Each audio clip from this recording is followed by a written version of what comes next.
ഇനി വൈക്കം വിജയലക്ഷ്മി എത്ര ചടപടയെന്ന ആൻസർ പറയുമോ അല്ലയോ എന്നാണ് അറിയേണ്ടത്. ഓക്കെ, ഏത് സംഗീത സംവിധായകന്റെ കയ്യിൽ നിന്നാണ് ഏറ്റവും കൂടുതൽ വഴക്ക് കേൾക്കേണ്ടി വന്നിട്ടുള്ളത്? കേട്ടിട്ടില്ല, ആരും കേട്ടിട്ടില്ല. ഓ മൈ ഗോഡ്, വഴക്ക് കേൾക്കേണ്ട ആവശ്യം എനിക്കില്ല. കേൾക്കാൻ പറ്റില്ല. അതെ, പറയുന്നതിന് മുമ്പേ പാടുമല്ലോ. പറയുന്നതിന് മുമ്പ് പാടും. പാ എന്ന് പറഞ്ഞാൽ മതി, അപ്പൊ തന്നെ എല്ലാം പാടും. ഇനി ഉറക്കം ഉണർന്നാൽ ആദ്യം പാടാൻ തോന്നുന്ന പാട്ട്? ദൂരക്കിഴക്കുതിക്കും. എന്റെ അമ്മ ഞെട്ടിപ്പോയില്ലേ. ഞാൻ വിചാരിച്ച എന്നെ എന്തോ ചീത്ത പറയാൻ പോവാണത്. ഏത്? ദൂരക്കിഴക്കുതിക്കും മാണിക്യ ചെമ്പഴുക്ക എന്റെ അമ്മോ ഞാനെടുത്ത് വെച്ചേ എന്റെ അമ്മോ എന്റെ വെറ്റില താമ്പാളത്തിൽ. ഓ അടിപൊളി. ഇനി വീട്ടിലെത്തിയാൽ ആദ്യം അന്വേഷിക്കുന്ന എന്താ? കുറെ ദിവസം കഴിഞ്ഞ് വീട്ടിലെത്തുമ്പോൾ നമ്മൾ ഏറ്റവും ആദ്യം മിസ് ചെയ്യുന്ന അല്ലെങ്കിൽ ആദ്യം അന്വേഷിക്കുന്ന കാര്യം എന്തായിരിക്കും? അടുക്കളയിലുള്ള എന്തെങ്കിലും സാധനങ്ങൾ കളിക്കാനോ കഴിക്കാനോ. ഓ അത് ശരി. അടുക്കളയിൽ എന്താണ് കളിക്കാൻ വെച്ചിരിക്കുന്നത്? കളിക്കാൻ വല്ല ഞാൻ പ്രധാനമായിട്ട് വാഴയില അരിയുക, തോരൻ വെക്കുക. എന്തെങ്കിലും പാചകറാണിയാണ്. അതെ, ചുമ്മാ ഡ്യൂപ്ലിക്കേറ്റ് ആട്ടാ. ഡ്യൂപ്ലിക്കേറ്റ് വാഴ ഇങ്ങനെ അരിയും തോരൻ വെക്കും. ആർക്ക് കഴിക്കാൻ കൊടുക്കും? സ്വന്തമായിട്ട് കഴിക്കും. സ്വന്തമായിട്ടും കഴിക്കാൻ പറ്റില്ല, അതല്ലേ പ്രശ്നം. അതാണ്. അതിങ്ങനെ നമ്മൾ പണ്ട് അമ്മയും കുഞ്ഞും കളിക്കുന്ന പോലെ വളരെ മനോഹരമായ ഗെയിം അല്ലേ? അടിപൊളി അടിപൊളി. ഇനി ഇഷ്ടപ്പെട്ട സംഗീത സംവിധായകൻ ആരാണ്? ദക്ഷിണാമൂർത്തി സ്വാമികൾ. ദക്ഷിണാമൂർത്തി സ്വാമികൾ. ഓക്കെ. വീട്ടിലിരിക്കുന്ന പുരസ്കാരങ്ങളുടെ എണ്ണം പറയാൻ പറ്റത്തില്ല കേട്ടോ, ഒരുപാടുണ്ട്. ഒരുപാട് കൃത്യമായിട്ട് പറയാൻ പറ്റില്ല. 1000 1000 അതിലും കൂടുതൽ, അതുക്കും മേലെയാണ്. 2000 ഉണ്ടാവും എന്നാ? 2000 10,000 10,000 എന്തായാലും ഉണ്ടാവും. 10,000 കളി.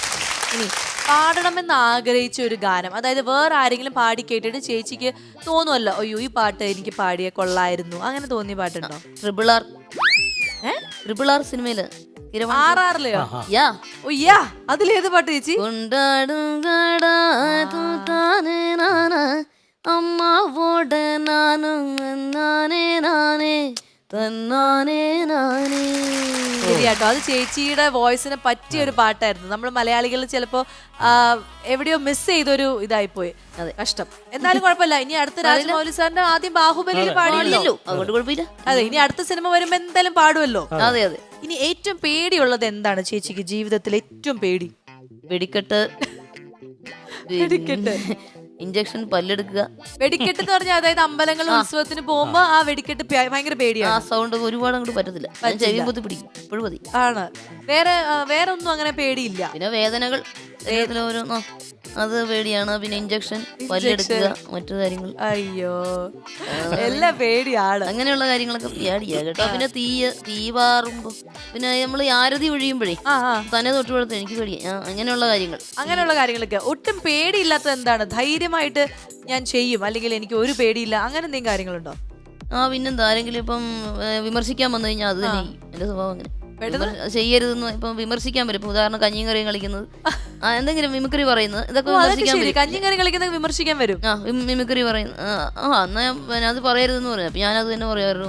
അതന്നെ, കഞ്ഞിയും കറിയും ഇന്ത്യൻ ഭരണഘടന നമുക്ക് അനുവദിച്ചു തന്ന സ്വാതന്ത്ര്യമാണ് കഞ്ഞിയും കറി വെച്ച് കളിക്കുക. അത് ആരുടെ മുമ്പിൽ അടിയറ വയ്ക്കേണ്ട ആവശ്യമില്ല. അതാണ്. അങ്ങനത്തെ കാര്യങ്ങളൊക്കെ ധൈര്യസമേതം മുന്നോട്ട്. ധീര വനിത, ധീര ധീര വൈക്കം വിജയലക്ഷ്മി. ഞാൻ ഇടയ്ക്ക് ഒരു പാരഡി എഴുതിയാലോ എന്ന് ആലോചിച്ചു പോയത്. അല്ലെ, ഞാൻ എഴുതിയിട്ട് പാടി കേൾപ്പിക്കും. ഇപ്പൊ എന്റെ സ്റ്റോക്ക് ഒന്നുമില്ല. എനിക്ക് ചേച്ചീനെ കണ്ടപ്പോഴാണ് ഇങ്ങനെ തോന്നിയത് മനസ്സിൽ. ഇപ്പൊ പെട്ടെന്നുണ്ടല്ലോ, ഇപ്പൊ എന്തെങ്കിലും ഒരു സബ്ജക്ട് എന്നാ പാരഡി എഴുതാൻ പറ്റാറുണ്ടോ? ഒരുമാതിരിയൊക്കെ എഴുതാം. ഇപ്പൊ കൊറോണ ഈ റെഡ് കാർപ്പറ്റ് പ്രോഗ്രാമിനെ കുറിച്ചോ അല്ലെങ്കിൽ സ്വാസികനെ കുറിച്ചിട്ടോ ശ്രീരാമേട്ടനെ കുറിച്ചിട്ടോ അങ്ങനെ എന്തെങ്കിലും പാരഡി മനസ്സിൽ തോന്നുന്നു? ദൈവമേ നോക്കട്ടെ. സ്വാസികേ എൻ സ്വാസികേ, സീതപ്പെണ്ണ് സീരിയലിൽ ദിവസവും ഞാൻ കാണാറുണ്ട്. സീതപ്പെണ്ണ് സീരിയൽ ദിനവും ഞാൻ കാണാറുണ്ട്. അതിൽ സൂപ്പർ അഭിനയമാ ഞാനെന്നും കാണും. സ്വാസികേ എൻ സ്വാസികേ. എങ്ങനെയുണ്ട്? ഇത് കലക്കി. ഒട്ടും പ്രതീക്ഷിച്ചില്ല ഞാൻ.